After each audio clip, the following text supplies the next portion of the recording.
Good afternoon, my friends. The doctor is in the house. Happy Wednesday. Welcome back to another episode of To Your Health with Dr. G. Hey, I'm so happy to be here today. Again, we're keeping this health revolution going. We're going strong without a doubt. And today's show will be no different. I'm so excited today to have some amazing guests. We're going to be talking about the kidneys. Again, organs that I just love. I heart kidneys, without a doubt, guys. So again, welcome back to another episode of To Your Health with Dr. G. My name is Dr. Mark Gomez. I'm a board-certified internal medicine physician practicing out of Edward Hospital. You know me, check me out on my website, www.drmarkgomez.com. Check me out on my handles, Facebook, Instagram, Twitter, at To Your Health DRG. So today, I'm so excited to have my guests here today. We're going to be talking about some great stuff, but really the complexity, but also the awesomeness, and I love that word, awesomeness, of the kidneys. And here's the deal. The reality is that kidney disease, we're trying to create more awareness. And this month of March is National Kidney Month. We're talking about trying to create more awareness about kidney disease in our country, but not just our country, around the world. And it will culminate with World Kidney Day, and I'll tell you guys about that later on this month, which actually, I believe World Kidney Day is tomorrow, but we'll talk about that later on so I can get you guys the right information. So I'm so excited to welcome everybody back to my show on this great Wednesday. Now you guys are gonna meet my panel in a few moments. You know how it works. Every week on this show, I invite a group of experts on, and we talk about a topic, but our goal, again, is to build trust and deliver truth. And we're talking about getting the right information out there for people. Again, we talk about health. Health, it can be difficult at times to navigate. There's no doubt about that. But if you have a trusted medical team, a team of clinicians, along with your allied health professionals, we truly believe, I personally truly believe, that you can get to your health goals. And again, when you have success in your health, you're more than likely to have success in your life. Get a little deep today. Why not? So again, happy Wednesday, everybody. Welcome back again. Before we get started and you meet my guests, I want to read a quick disclaimer. The content of To Your Health with Dr. G is for informational and entertainment purposes only, and that the content is not intended to be a substitute for professional medical advice, diagnosis, and or treatment. Further details can be found at www.toyourhealthwithdrg.com/disclaimer. So here's the deal. We're keeping this health revolution going. We're talking about kidneys today, and today's show is entitled Conquering Chronic Kidney Disease. And what I want people to do when we're talking about kidney disease, again, go ahead and use that hashtag, HeartYourKidneys. Again, use the hashtag, HeartYourKidneys. The stuff that we're going to talk about today cannot just stop today, cannot end today. We have to keep this discussion going on forward and make this part of the everyday discussion for our families, because the reality is this: we all know somebody who's been affected by kidney disease. So without further ado, what I want to do is introduce you to my panel. Again, how the show works, I said a few moments ago, I invite a group of medical experts on, health experts on, and we talk about a topic to give you guys the right information to make sure that you make informed decisions with your medical team, and again, the goal to live healthy, active, prosperous, and fulfilling lives. So I want to tell you a little bit of story about each guest that I have today, because I know them well.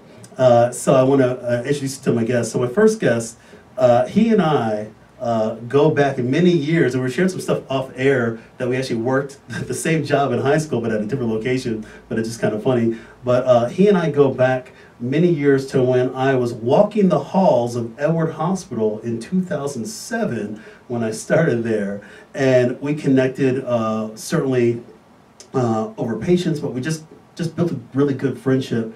And yes, he sees a ton of my patients, without a doubt, but again, I truly honor his friendship, and I'm very grateful that my good friend Dr. Hsien-Ta Fang is on the show. So I want to introduce you guys to my good friend Dr. Hsien-Ta Fang. Let me read his credentials. He's a board-certified nephrologist. He's with Edward Medical Group Nephrology, Edward-Elmhurst Health. Check him out, www.eehealth.org.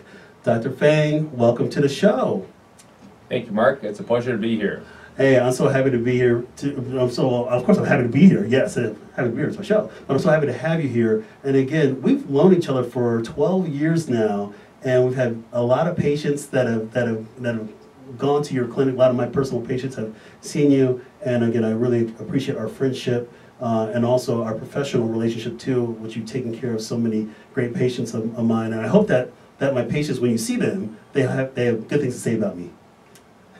Without question, every time. Oh, you're too kind. So thank you for coming on the show today. Why don't you just tell us a little bit about your background? Where did you do your medical school? Where did you do your residency? Where did you do your fellowship? I'm from the Chicago area. I was born in Evanston. I went to undergrad med school at Northwestern, and subsequently to Minnesota for residency and fellowship. And then when I came back to Illinois with my wife, we moved into a town that I had never heard of, Naperville.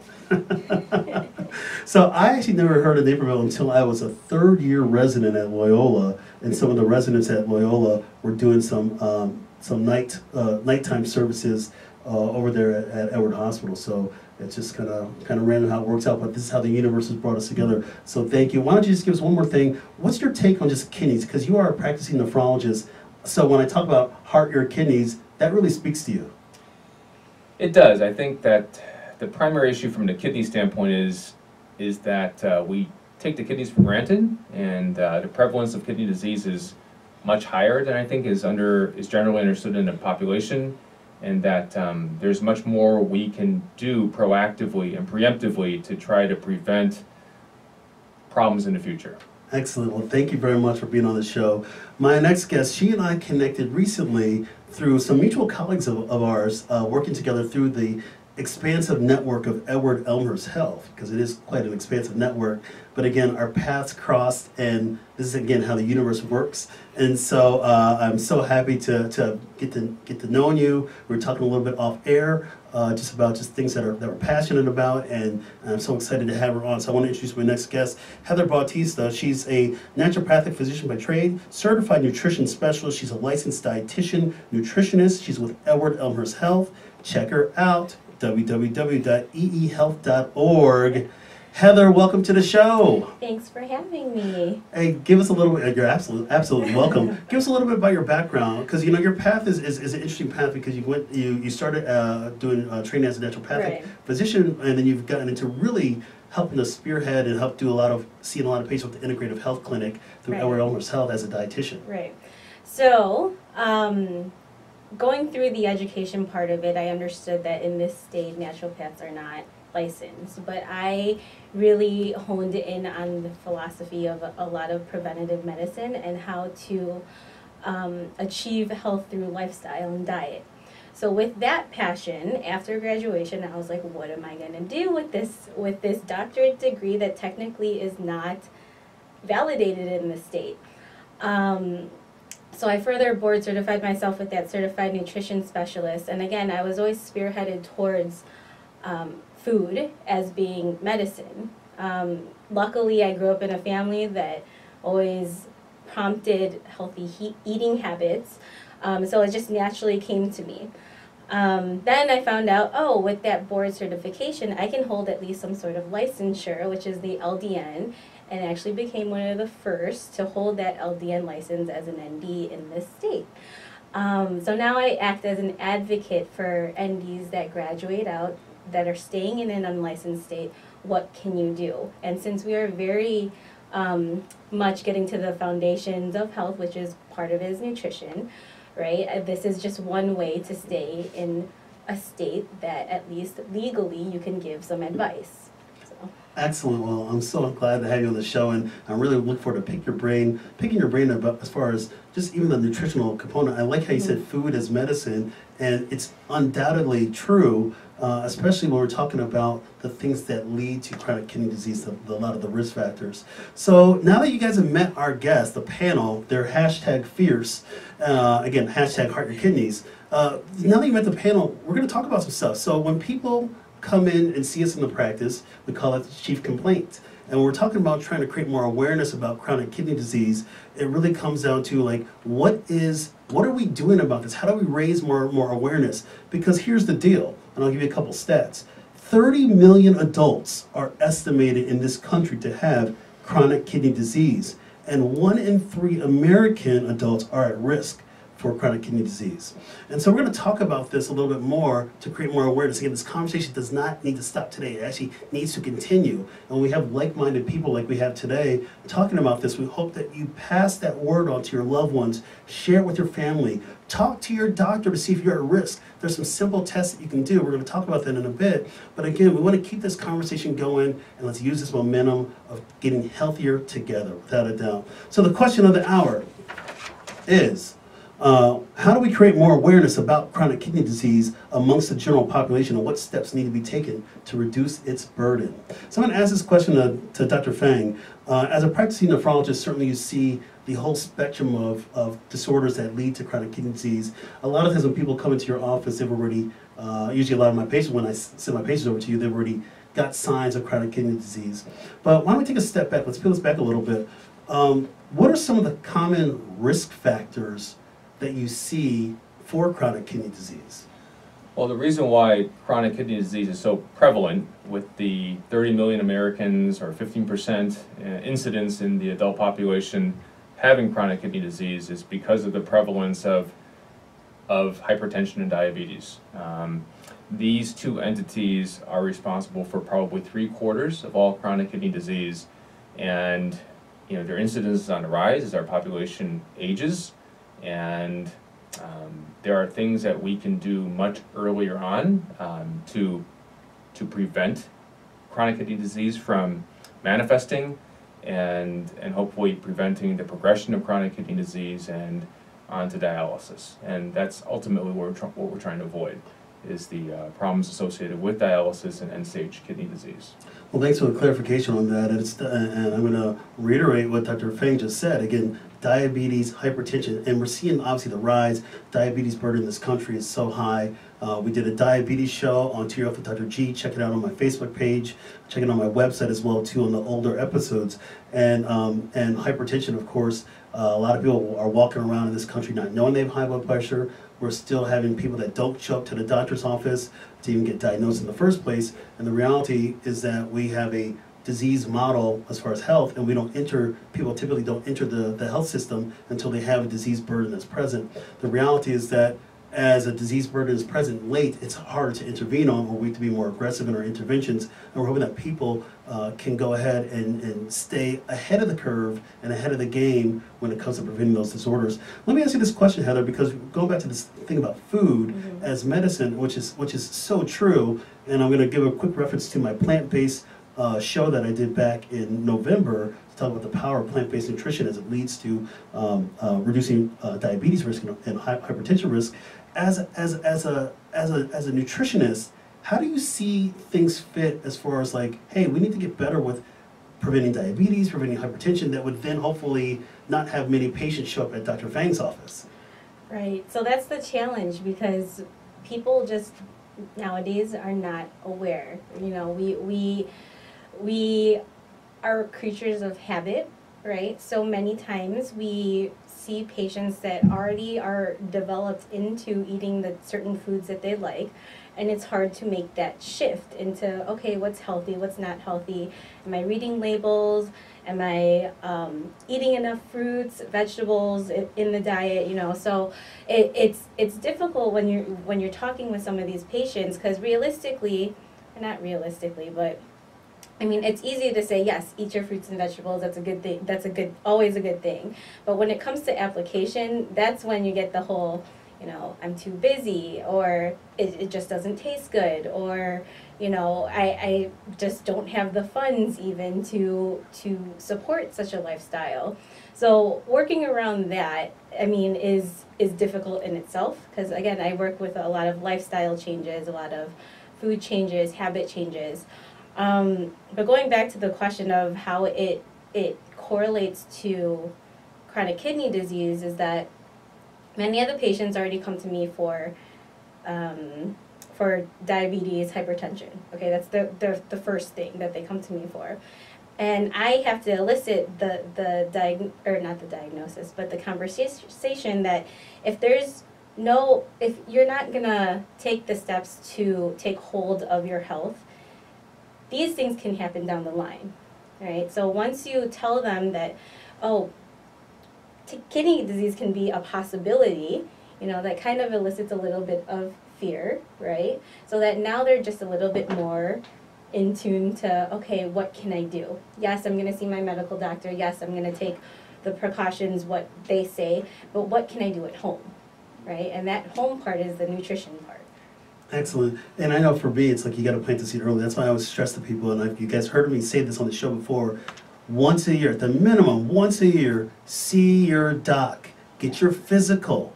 That's a time to kind of just see where you're at, to establish your foundation, and allow us to track some trends. You know, you may be feeling fine, you may be feeling amazing, but I want you to take that and invest in yourself. We have choice every day.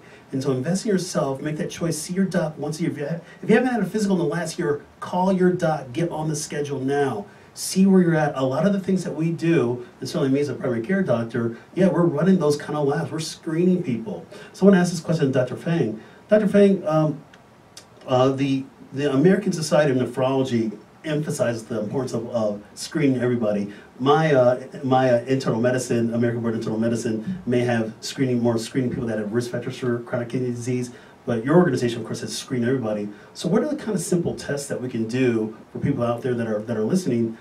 How do people know if they're getting screened for chronic kidney disease or kidney disease in general?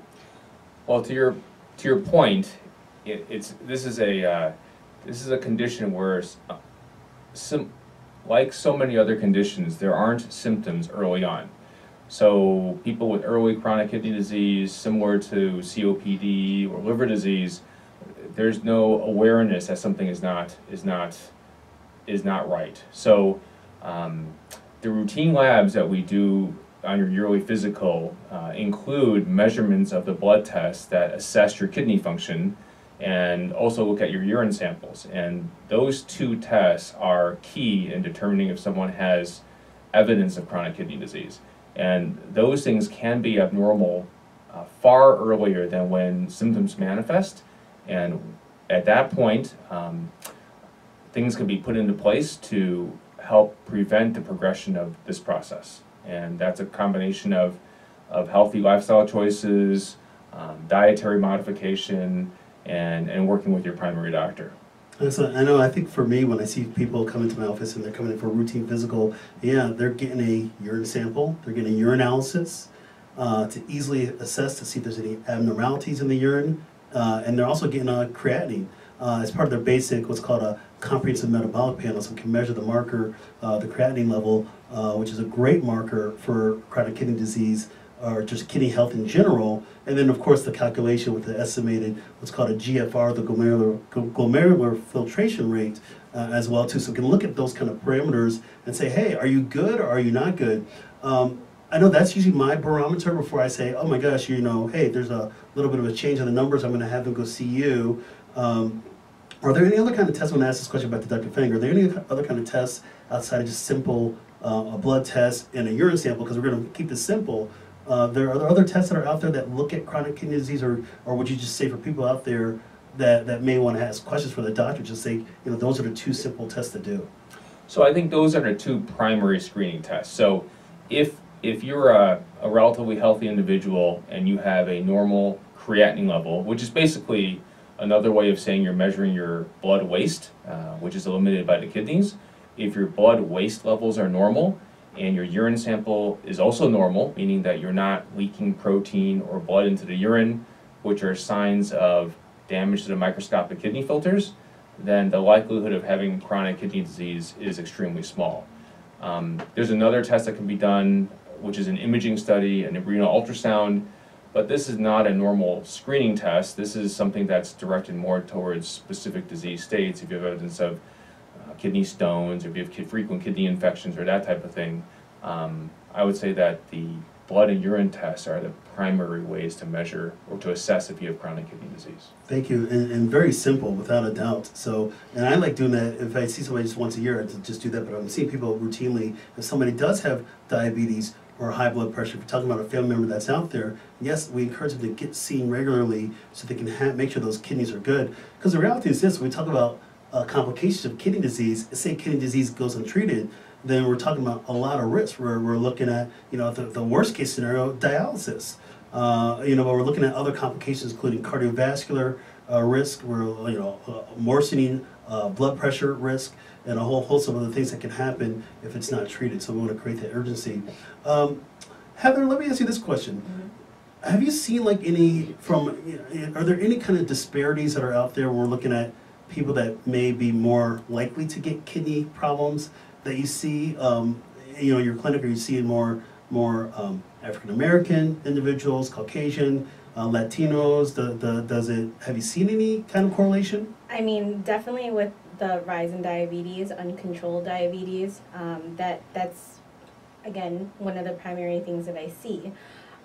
So that kind of already leaks into, okay, what demographic is that? And that's everyone now across the board. Every nationality has their fair share of diabetic instances. So whether it's African American, Asian, white, Caucasian, they're all sitting in front of me saying that they have this diabetic issue. So yeah, well, I think what you're saying is that chronic kidney disease or kidney disease does not discriminate. If you have those risk factors, then you have a higher chance to do it. Now, we have risk with everything in life, and again, we are risk averse as people versus risk taking. So again, when we talk about trying to make sure that we control those things that lead to risk, we want to make sure that everybody has opportunity for success. Interesting. I want to ask this question, Dr. Fang. I'm seeing a rise in some chronic kidney disease. We talk about diabetes and hypertension as the overwhelming majority of causes of kidney disease. But I'm seeing it now in people that have obesity. We're seeing it in, and certainly in that population, we're seeing it in people that have maybe some family histories, which may be a little less likely. Obviously not the biggest ones as far as hypertension and diabetes, but we're seeing some other factors come into play, even like HIV population. You're looking at hepatitis C populations. So you're seeing it in other kind of unique populations as well too, correct? Yes, so in that last quarter to a third of people who don't have diabetes or hypertension as their cause of chronic kidney disease, there's a number of other entities, and you alluded to them in terms of some infectious diseases like HIV and hepatitis. Obesity itself, it does lead to some issues with the kidneys. It obviously predisposes to hypertension, diabetes, but it causes hyperfiltration, which is a term that is analogous somewhat to more work of the kidneys, and people do have protein in the urine and other complications as a result of that. There's autoimmune conditions that can arise, like lupus is a common cause, but there are a number of other primary kidney diseases that can occur, unfortunately, that are not related to the things that we do. And we still don't know the cause of many of these other kidney diseases, but ultimately that proportion of kidney disease is much smaller than the aforementioned hypertension and diabetes. So Heather, let me ask you this question. When we're talking about going back to some of the nutritional support, the reality is yes, we want to provide equity and have equal access to proper nutritional sources, but we know the reality is that there's certainly inequities in the system, and whether we're living on the south side of Chicago versus out in the burbs in Naperville. How do we kind of even the playing field, and from your perspective, if we're talking about the things that lead to chronic kidney disease, diabetes, heart disease, other factors, but if somebody can't have good food, the right resources, then how are we going to move the needle in preventing people from getting chronic kidney disease in the first place? I think that's the education piece. Taking the time, again, to explain why foods are better than the next. Mainly I'm talking about the processed food, the fast foods, things like that. Actually explaining what happens when those foods get metabolized, I often find that people are more receptive to it. So what happens when you ingest this certain fat? What happens when you ingest this French fry? Where are these metabolites going, these electrolytes going? How is that affecting each organ so that they can see it happening in their head? Because again, you're dealing with the lay community that doesn't understand or doesn't know internal organs. So when you are able to put a picture to it, it's a little bit easier to apply. So that just takes education and the time to spend with that patient to talk to them about that. So it's the education part on top of, you know, making sure that certain communities have the access, and that has to get down to the political views of that town or that city, trying to get more access, more finances to get healthier options out there. Excellent. Dr. Fang, I want to ask you the same question because, you know, we've known each other for a long time, but we've never really talked at that kind of level of saying, how do we level the playing field? And we were talking just a few moments ago that chronic kidney disease does not discriminate, but we're talking about the disease burdens that are there. How do we kind of level the playing field? How do we make sure that people have equal access to make sure that they're not putting themselves at risk because of their inherent situation where they might be in? What's your approaches on that? Well, I think this is a difficult question. You know, there are a lot of inequities clearly between communities. You know, we practice in an area that has the advantage of having a lot of good access to medical care and having good physicians who help explain things to patients. You know, it's hard to reach underserved areas. They tend not to have as many physicians, many providers. And awareness of this problem is much smaller. It's interesting that you mentioned this because there are a number of patients I've had from Naperville, from the western suburbs, who had kidney disease, got kidney transplant, and through their own nature, through their own goodness, they now travel throughout the country and speak on behalf of the National Kidney Foundation, the Gift of Hope, and spread the message about, you know, good nutrition, good habits, transplant, and so on, in terms of trying to spread that awareness and help people do better things to prevent these things from happening. I love that idea of connectedness and paying it forward, because that's what you're talking about. And it's very interesting how we're going to make this transition because, you know, we're talking about now, can somebody open a door for the next person? Somebody that had a disease burden can help others that may be going through that same process. And it's a perfect way to segue into National Kidney Month. And again, you guys are listening here on Intellectual Radio. You're checking us out as well too. And so I want to make sure that, you know, as we talk about advocacy for disease, and again, it's all about prevention. And Heather, you mentioned it a few moments ago, we have to do better in that. So we're talking about National Kidney Month, again, hashtag Heart Your Kidneys on social media. The goal is to raise more awareness to promote kidney health and kidney disease. World Kidney Day is actually tomorrow, March 14th. And again, I would challenge you guys to use that hashtag Heart Your Kidneys, because we want to keep this conversation going. So I just love how people are just providing that catalyst for change. And the reality is that when it comes to health, sometimes things happen to us, and then all of a sudden something turns on, and we're destined to do more. And I know I've had some. I want to think about myself and some of the different journeys I've had in my life. My journey to get to where we're at here today and having this conversation, which is a great way to keep this conversation going forward. My personal journey, was not a straight line. It was not from point A to point B. And the reality is all of us have entered probably in the health system and have had some health challenges because we're human. And even though we try to do the right things to make sure that we stay well, again, staying engaged and seeing your doctor, sometimes things happen. You know, we like to have control as humans. We don't like not having control. It's a little uncomfortable. But sometimes when something's out of your hands and something happens, all of a sudden other doors open up. So I love hearing that people are going around talking and engaging others into wellness. So I want to ask this question to Heather. You know, we're talking about, again, National Kidney Month. What's your thoughts on how do we keep this conversation going today, after today? Well, I'm a big advocate of, again, education. So offered classes at the community level. I know that Edward-Elmhurst does a good job at developing these classes, especially to listening to what the patients are looking for, what they're interested in. But classes, shows like this, just keeping yourself informed, even following people on social media. You know, you're scrolling every day down Instagram, Facebook, right? But following these people that advocate health, and then, oh, look, they're talking about kidney health. Just, again, to keep you reminded of, oh, that's something I should always be aware of. Yeah. Dr. Fang, what's your thoughts on how do we keep this conversation going on effort today? Well, I think that there's a different place for all of us. I think some of us are like yourself, who are great in front of an audience and can speak to large swaths of the population comfortably. And there's some of us who have social phobias, like myself, who I can't tell. who are very uncomfortable in these great. situations. It's one of the most stressful moments I can think of in recent memory.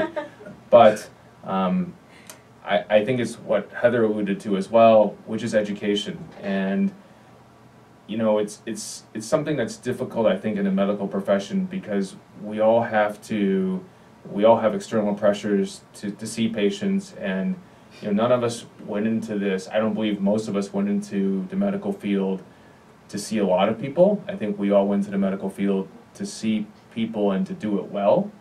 And it's very rewarding to see, when you sit down and you talk to somebody, like Heather educating someone about diabetes and your diet yourself, and the diabetes clinic, and having them say, wow, I didn't know that these are things that I could do or I should do that could prevent future problems. And when they see that, when they have that epiphany, then they end up spreading the word to their family members and to friends, and they'll say, my brother or my sister-in-law has kidney disease. I'm going to tell them about what are the things they can do to try to prevent problems down the line. And I think we all do it individually, but I think as a medical community, as long as we're in this for our patients, which I think we are, then the word will spread. Well, like I said, there's the individual aspects, but really, as we're sitting here today, it's really the collective aspect, the collective effort that allows us to make that change. And again, we all want the best for our patients, regardless of what our clinical background is, our medical discipline, health discipline. We all want the same things for our patients, to live healthy and active lives. And we have to have this kind of conversation, and that's really my thought. But again, pushing it forward, paying it forward to the next person is awesome. And again, there's power in numbers. So when we talk about doing this often, we want to make sure that, again, the message gets spread and sent out there. And again, let's keep this health revolution going. Again, we're going to make America healthy again. So what I want to do now, I want to switch topics a little bit. You can't have a show about chronic kidney disease without talking about dialysis. Because when I sit down with people and we talk about chronic kidney disease, when I make that diagnosis, and I'm going to say, hey, you probably need to go see Dr. Fang, or you might need to get a nutritionist involved like Heather. A lot of people, their first question to me is, oh my God, first of all, they say, what is chronic kidney disease? And then the second question is, am I going to need dialysis? So, Dr. Fang, let me come back at you with this question. Does everybody that have chronic kidney disease, does everybody need dialysis? No, so only a small percentage of people with chronic kidney disease eventually need some type of dialysis or transplant. It really depends on early recognition, early intervention. There are people who unfortunately have kidney disorders. This is the minority of people who don't have something that can be corrected. But since most of people who are on dialysis because of diabetes and hypertension, if those people intervene early, change their lifestyle habits, are compliant with exercise and diet and so on, and the medications, then the great majority of those people can avoid that unfortunate outcome. The D word. Yeah, the yes. D word. And the reality is I think reassurance, and Heather's talked about it, Dr. Fang's talked about it, is you be open, you're honest with your patients, and you help them get through some of these challenges that they may have if they were to get diagnosed with it.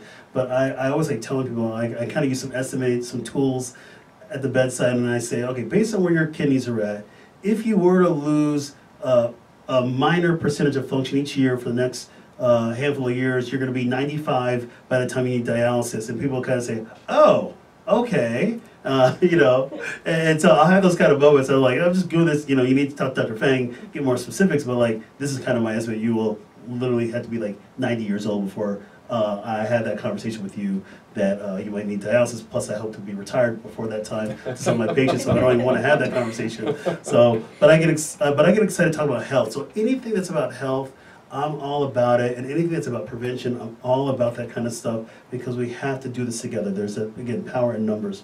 So I want to ask this question back to Heather again. So again, from a nutritional standpoint, and it's just very interesting hearing your kind of take on things.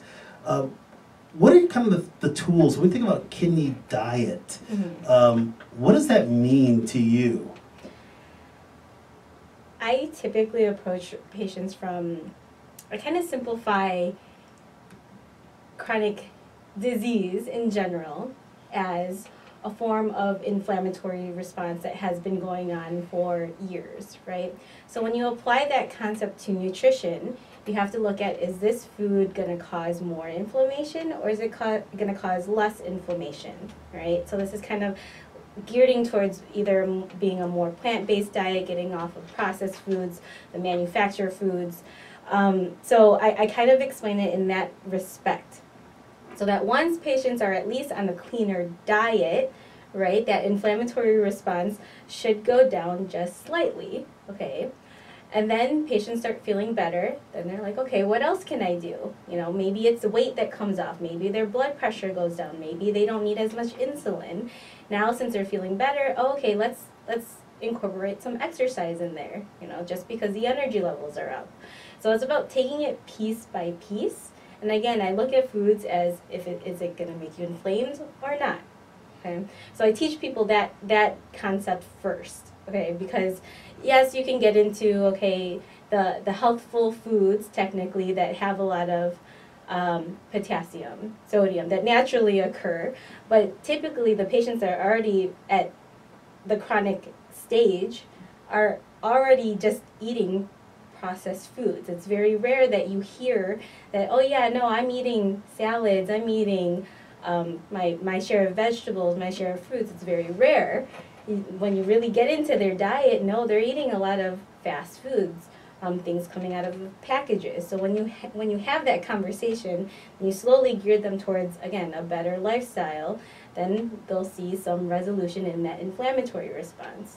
That's I've seen personally, and a number of months ago I started to do this kind of clean eating resolution when I really got properly educated when I did my plant-based show, and my wife and I have been making this transition towards more plant-based eating. And I tell you what, when you think about anti-inflammatory foods versus foods that promote inflammation, I mean, there's no doubt the difference is night and day as far as how you feel once you stay consistent in those efforts. And I like how you said it, where you're doing more of the nutritional support little by little, and then layering on top of it, then the exercise components. Yeah. But I love how you're creating like this positive domino effect, because people will be reinforced to say, oh my gosh, I'm feeling great, I want to keep doing this more. And there's like this euphoria about that.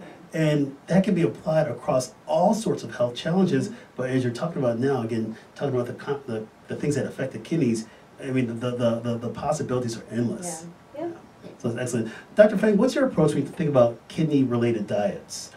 So I think there's, a lot of our patients have many other medical issues. They have heart failure, they have vascular disease, they have, on top of their kidney issues, they have dyslipidemia. So, and a lot of them are seniors, and I think that sometimes we make it too difficult for them, because they'll come into the office, they'll say, they've read online about the kidney diet, they've read online about the diabetes diet, the heart diet, the hypertension diet, and they're just overwhelmed with the things they have to do, and so I think sometimes they just not sure what to do. So I think that what both of you have alluded to is that it's actually probably much simpler than that, and that a more of a plant-based anti-inflammatory diet is good for all of those conditions, right? And so you can argue that one diet is good from a kidney function standpoint, promoting kidney health. It's good from a diabetic standpoint. It's good from a hypertension standpoint. It's good for promoting weight loss. It's good for everything that ails you, and it's good for preventing the things that could ail you. So the kidney diet, there probably really isn't a true kidney diet there's different ways to define it. A kidney diet, basically, we generally apply this to people who have more significant kidney disease. And these are people who we might put on a slight protein restriction, or we might put on a mild potassium restriction. Not so much because those things prevent kidney disease, but because they help prevent some of the manifestations or the consequences of chronic kidney disease. So the focus is not so much on that, it's more on a healthy diet that is good for everything. Excellent. Well, you said it great. And again, I think a lot of the shows that I've done so far on To Your Health with Dr. G have really centered around when we talk about some of the medical conditions, really centered around having that healthy foundation with nutrition. And now it's just a matter of, we can talk about it, of course, but it's a matter of just doing it. And we hope that as people continue to work with their healthcare team, but also their loved ones, and can find the reason why you do this. I had a gentleman on my show a few weeks ago who talked about, I wake up in the morning, I look at my daughter, and I go, and he says, you're the most absolute beautiful thing ever, and it makes him want to do more things. And so whatever kind of motivates you, whatever kind of passion you have, I want people to use that and apply it to your health, but also apply that to your life.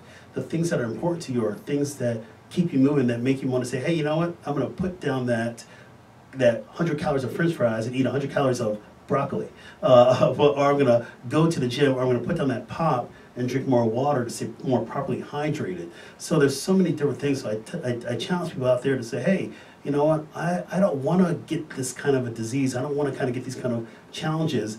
And I don't want to necessarily have to visit Dr. Fang in the office. And there's no disrespect with that one because I've had a couple specialists where they'll say, I want to actually be put out of business if I can help stave off disease. But the reality is, we're still facing these rising epidemics. But as we continue to create more awareness and public engagement, we can continue to do much better.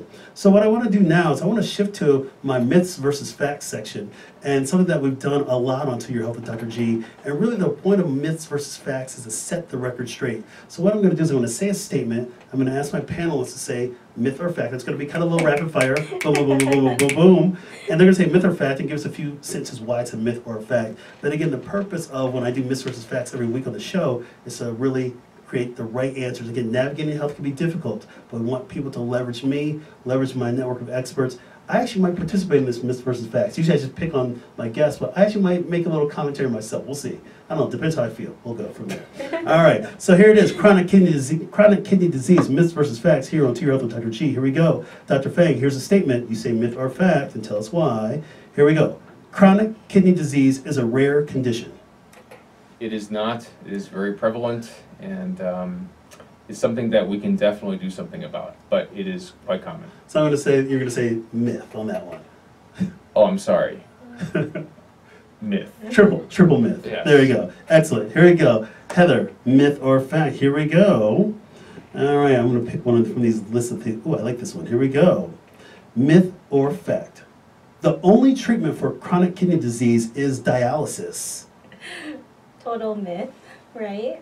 So we want you to prevent you from going on dialysis, right? But in some cases, okay, this is kind of going to go twofold. If you need it, you're going to have to need it.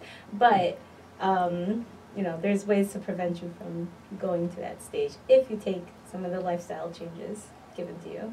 Excellent, thank you. Here we go, myth versus facts. Dr. Fang, here we go. You will know if you have chronic kidney disease. Myth.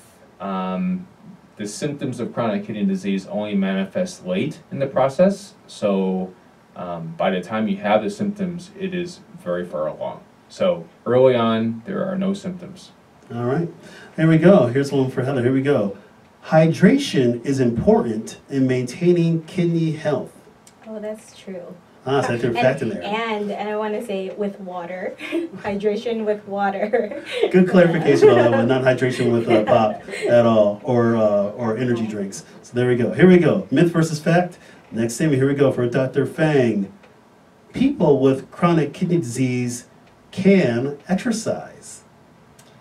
They should exercise as much as possible. I think exercise has multiple benefits, and it generally leads to improvements in all of their risk factors that can lead to worsening of their kidney function. Excellent. So that was a fact. It is I'm sorry, I should leave with that. It's a fact.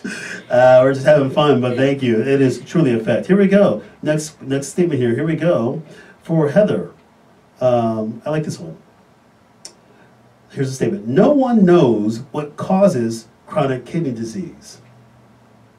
No one knows That's a myth. what causes chronic kidney disease. That's a myth, because obviously, like Dr. Fang and you are saying, the biggest risk factors are going to be hypertension and diabetes. So. Correct, so that is a myth. Here we go. Dr. Fang, myth versus fact. People with kidney problems cannot eat bananas.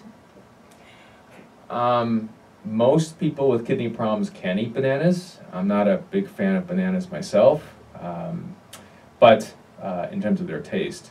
But bananas are otherwise good for you, and as long as you're someone who has no issues with high potassium, bananas are good for you. Excellent. Here we go, Heather. Myth versus fact. So a couple more of these. Here we go. Water is a healthier choice for your kidneys than high-calorie, sugary drinks. Myth or fact? All right. Excellent. You want to give us a quick statement why? High sugary drinks are no good for anyone. Oh, that's pretty much what it comes down to. Excellent. All right. Here we go. Here we go. I like this one. Here we go, Dr. Fang. All kidney disease patients have swelling of body parts. So again, this is one of those manifestations that occurs later in the process of chronic kidney disease. So this is not something that manifests early, so this statement is a myth. Excellent. I'm going to do this one. Here we go. I'm going to participate in this first test. Here we go. Here's the statement. If you are at risk for chronic kidney disease, there is nothing you can do about it. That is a quadruple myth. You can do anything about your health. And the first thing you have to do is just choose to be engaged and go see your doctor. If your doctor diagnoses you with chronic kidney disease, there's plenty of things that you can do about it. And again, we talked about the most common factors, diabetes and hypertension. You control those underlying disease burdens, and you'll minimize your risk for having progressive chronic kidney disease. All right, and then here we go. We'll do one more of these. I'll give this to Dr. Fang. Here we go. Chronic kidney disease, the final statement. Testing for kidney disease is a long and costly process. That is also a quadruple myth. I like that, a quadruple myth. It is something that is done on a regular basis and is part of your annual exam. Excellent. There's no doubt. We want to talk about engagement and continue to create opportunity. Those tests are available. Just call your doctor. Any screening test is available, and you can get that done at your next complete physical exam. As I throw my plug in for getting a physical. If you haven't had one in more than a year, it's time to get one done with your doc. All right, so hey guys, we got about 5 minutes left. This has been a great discussion talking about conquering chronic kidney disease, talking about awareness, what it is, what the risk factors are, but more importantly, how to keep this conversation going. So what I want to do at this point, we talked at the beginning, the chief complaint, the question of the hour about creating more awareness and how do we reduce the burden of chronic kidney disease. When we see people in the practice, we call it the assessment and plan when you're about to be done with your patient for the day, and really that's us coming down and just kind of give them a diagnosis, give them a treatment plan, and most importantly, give them a follow-up, because you have to follow up when it comes to your health. That's seriously the most important thing out there. So as we're kind of wrapping this up, I'm going to start with Heather. Heather, give us a couple of take-home points for consumers out there to be successful with kidney health. Stay well hydrated with water. One of my biggest things with patients with any health issue across the board is reduce your sugar intake significantly. Unless just get off of as much as you can processed food. Excellent. Well, thank you, Heather. And again, it's been a pleasure having you on the show today. Thank you. Dr. Fang, give us a couple take-home points about people trying to be successful with kidney health. So I think this goes back again to not focusing necessarily on the kidneys themselves, because the kidneys are an integral part of your entire physiology. And so I think that if the general population, you look at yourself and you say, you look at yourself and you say, well, I think most of us have enough knowledge to know that what we're eating is good or bad, or whether our habits are good or bad, or whether we get exercise or not. I think most of us are aware that exercise is important, healthy eating is important, And so I think if you can look at yourself each day and say, you know what, generally speaking, I'm eating properly, I get some physical activity, I'm staying hydrated, then you are way ahead of the game. So it's being honest with yourself. It's having some awareness and being proactive, and that has, because ultimately as physicians we can instruct you or give you recommendations as to what to do. Ultimately the consumer has to incorporate that information into their daily activities, and really it's not that complicated. It's actually fairly straightforward, and I think most people can accomplish this. Excellent, thank you. And again, it's been a pleasure having you on the show, Dr. Fang. So here's my kind of final take-home points. Here's the reality. Chronic kidney disease, the overwhelming majority of chronic kidney disease is preventable. And it's preventable through making healthy choices. It's preventable by staying engaged with your physician, the rest of your healthcare team, and also being engaged with your family. We always talk about the risk factors that lead to chronic kidney disease, which are preventable as well too. We just want people to stay involved in their healthcare. Make health your priority. When you do that, the possibilities are going to be endless. So again, I thank you very much. Hey, you guys have been listening and watching live on Facebook at intellectualradio.com. I want to thank my guests. We have just a great panel today. Thank you again for coming out, you guys. I want to thank Heather Bautista, Naturopathic Physician, Certified Nutrition Specialist, Licensed Dietitian Nutritionist, Edward-Elmhurst Health. Check her out at www.eehealth.org. My good friend, Dr. Hsien-Ta Fang, Board Certified Nephrologist, Edward Medical Group Nephrology, Edward-Elmhurst Health. We got the Edward-Elmhurst Health Connection here today. Check him out, www.eehealth.org. This episode is written by Mark D. Gomez, MD, and Tiffany E.R. Gomez. Producer is Tiffany E.R. Gomez. Music is by my brother-in-law, the wonderful Mr. Havis. Copyright 2019 by MDG Wellness LLC. All rights reserved. Stay tuned for next week's episode. We're talking That Vaping Show. You guys check me out on my website, www.drmarkgomez.com. Peace out.